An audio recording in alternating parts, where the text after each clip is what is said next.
sound of a crowd roaring, then fades to a heartbeat. You know that feeling? When the world just slows down, the roar of the crowd fades into a dull hum, and all you can hear is the thumping in your own chest. That's where I was, standing on the pitch, grass under my cleats, the weight of the entire game resting on my shoulders. This wasn't just another match, this was the match. The one that everyone would remember. The air was electric. You could practically taste the tension. We were down, and the clock was our enemy, ticking away mercilessly. Looking at the scoreboard, a knot formed in my stomach. It felt impossible. My teammates looked defeated, their shoulders slumped. But then I looked at our coach and he just nodded. A simple, steady nod, and in that moment I knew. It wasn't over. I told myself, this is it. This is your moment. You have to do your best. It wasn't about just playing well anymore. It was about leaving every single ounce of energy, every drop of sweat out on this field.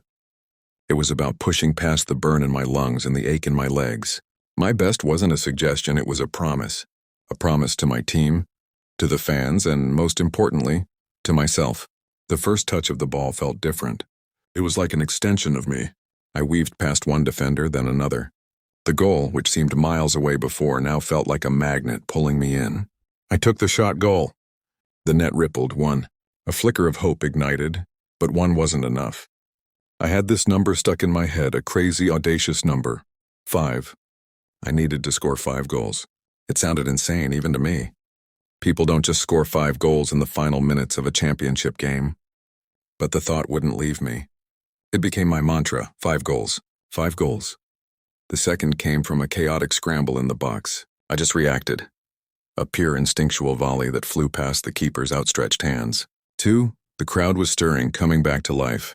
The third was a header, a flying leap where I felt like I hung in the air for an eternity before connecting with the cross. 3, my teammates weren't slumped anymore. Their eyes were wide, filled with a wild belief. 4th was the hardest. 2 defenders were on me, trying to muscle me off the ball. I shielded it, turned, and somehow, with no clear angle, I curled it into the far corner. The keeper didn't even move. 4. The stadium was absolutely erupting. It was a wall of sound so loud it felt physical. And then the final seconds. A through ball, perfectly weighted, split the defense. It was just me and the keeper. The world slowed down again. The heartbeat, the breath, the decision. I feinted left, he bit, and I slotted it home to the right. 5.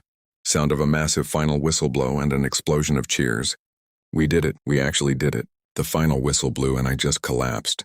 Not from exhaustion, but from the sheer overwhelming wave of emotion. My teammates piled on top of me, screaming, laughing, crying. We had won.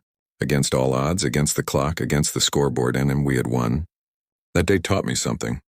It's not about the score when you start. It's not about what seems possible or impossible. It's about deciding what you're going to do. Setting a target that scares you and then giving it absolutely everything you have.